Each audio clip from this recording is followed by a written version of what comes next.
அதோட இந்த அரசாங்கம் அமைக்கப்பட்டதிலிருந்து திரு ஸ்டாலின் ஒரு திட்டத்தை அறிவிப்பார், ஒரு குழு போடுவார்.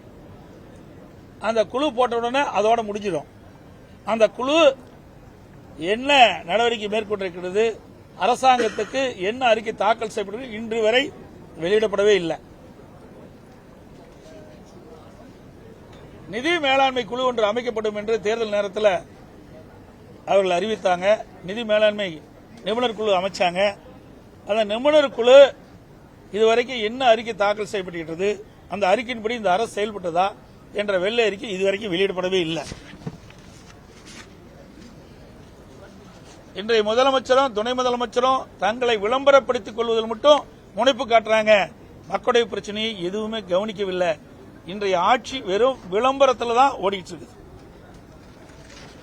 அதோட தமிழகத்தில் 73 ஆண்டு காலம் பல்வேறு கட்சிகள் ஆட்சி செய்திருக்கின்றன. இந்த 73 ஆண்டு காலமாக 2021 வரை 73 ஆண்டு காலம் பல்வேறு கட்சிகள் ஆட்சி புரிந்திருக்கின்றன. அதில் தமிழ்நாடு வாங்கிய கடன் 5,18,000 கோடி. ஆனால் திராவிட முன்னேற்ற கழகம் ஆட்சி ஏற்பட்டு கடந்த 4 ஆண்டுகள் மட்டும் 3,54,000 கோடி கடன் வாங்கியிருக்கிறாங்க. இப்போ அந்த பட்ஜெட் வரவு செலவு எங்களுக்கு கிடைக்கல. நாளை உங்களையெல்லாம் சந்திக்கின்ற பொழுது முழு விவரம் தெரிவிக்கப்படும். ஆனாலும் ஒவ்வொரு ஆண்டு கடன் வாங்குவதில் சளைத்தவர்கள் அல்ல என்பதை நிரூபித்துக் கொண்டிருக்கின்றார் இன்றைய முதலமைச்சர். கடந்த ஆண்டு கூட இந்தியாவிலேயே அதிக கடன் வாங்குவதில் முதல் மாநிலம் தமிழ்நாடு. அந்த சாதனையை இன்றைய முதலமைச்சர் படைச்சிருக்கிறார். இன்றைக்கு கூட பல முக்கிய அறிவிப்புகளை வெளியிட்டிருக்கிறாங்க. இதெல்லாம் ஏற்கனவே அனைத்து இந்திய அண்ணா திராவிட முன்னேற்ற கழக ஆட்சியில் தொடங்கப்பட்டு செயல்பட்டு வருகின்ற திட்டங்கள் தான். எந்த ஒரு புதிய திட்டம் கிடையாது. இன்னைக்கு பட்டா புதுசா கொடுக்கணும்னு சொல்லியிருக்காங்க 5 லட்சம் பேருக்கு.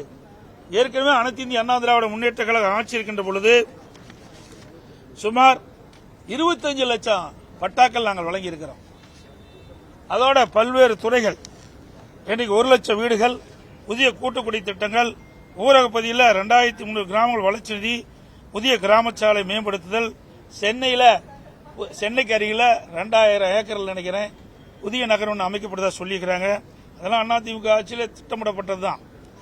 அதோட திடக்கழிவிலிருந்து மின்சாரம் தயாரித்தல், அதோட போக்குவரத்து துறைக்கு ஒவ்வொரு ஆண்டும் 5000 புதிய பேருந்துகள் வாங்குவதாக போக்குவரத்து மானிய கோரிக்கையில் சொல்லிட்டு இருந்தாங்க. நிதிநிலை அறிக்கையிலும் சொன்னாங்க. ஆனால் புதிய பேருந்துகள் வாங்கினதா இல்லை. கடந்த மேதக ஆளுநர்கள் கூட சுமார் 3600 பேருந்துகள் இதுவரைக்கும் வாங்கியிருக்கிறாங்க. இப்ப புதிய பேருந்துகள் வாங்குவதற்கு 3000 கோடி ரூபாய் ஒதுக்கப்பட்டதாக இன்றைக்கு பட்ஜெட்டில் அறிவிச்சிருக்கிறாங்க. இதையெல்லாம் வெற்றி அறிவிப்பாக தான் பார்க்கப்படுகிறது. திருக்குறளை மேலும் உலக மொழியில் மொழிபெயர்ப்பும் என்ற அறிவிப்பு புதிதாக எதுவும் இல்லை, ஏற்கனவே இருக்கிறது தான்.